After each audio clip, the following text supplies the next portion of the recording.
సార్వత్రిక ఎన్నికల సమయం సమీపిస్తున్న తరుణంలో ఎలాంటి అవాంఛనీయ ఘటనలు జరగకుండా చర్యలు చేపడుతున్నామని సూళ్లూరుపేట ఎస్ఐ రహీం రెడ్డి తెలిపారు. సూళ్లూరుపేటకు తమిళనాడు సరిహద్దుగా ఉండడంతో గంజాయి, ఈవ్ టీజింగ్, అక్రమ మద్యం రవాణాపై ప్రత్యేక డ్రైవ్లను నిర్వహిస్తున్నామన్నారు. అసాంఘిక కార్యక్రమాలకు పాల్పడితే ఎంతటి వారినైనా వదిలిపెట్టమని ఆయన హెచ్చరించారు. ప్రధాన సమస్యలైనటువంటి ట్రాఫిక్, గాంజా మరియు ఈవ్ టీజింగ్ వీటిపై ప్రధాన దృష్టి పెట్టి మ్యాక్సిమం ట్రై చేస్తూ తగ్గిస్తూ ఉన్నాం. అందులో ప్రజలు మరియు మీడియా సోదరుల యొక్క సహకారం చాలా గొప్పగా ఉంది. రానున్న రోజుల్లో మరింతగా పూర్తిగా అరికట్టేదానికి నా వంతు నేను కృషి చేస్తూ పై అధికారుల సపోర్ట్తో నేను అన్నీ చేస్తానని చెప్పేసి అనుకుంటున్నాను.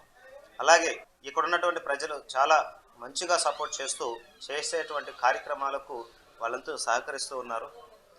ముఖ్యంగా రానున్న ఎన్నికల్లో ఎటువంటి రాగద్వేషాలకు కానీ పక్షపాత ధోరణిగా లేకుండా వచ్చే ఎన్నికలు నిష్పక్షపాతంగా పోలీస్ యొక్క పటిష్టమైనటువంటి బందోబస్తు సహకారంతో జరుగుతాయని చెప్పేసి నేను ఆశిస్తున్నాను. ప్రజలు దీన్ని గమనించి మంచిగా జరుగుతాయని చెప్పేసి నేను భావిస్తున్నాను. ఇక్కడ కాస్త కాలేజీ దగ్గర గోళ్ల మీద కూర్చుంటూ స్టూడెంట్స్ కొంతమంది ఆడపిల్లలను అక్కడే కూర్చొని ఇబ్బందులు గురి చేస్తున్నారని చెప్పి తెలిసి ప్రతిరోజు గ్లూకోడ్స్ని పంపిస్తూ మేము కూడా అక్కడికి వెళ్ళి ఇన్ఫర్మేషన్ పెట్టుకొని వాళ్ళని పిలిపించి కౌన్సిలింగ్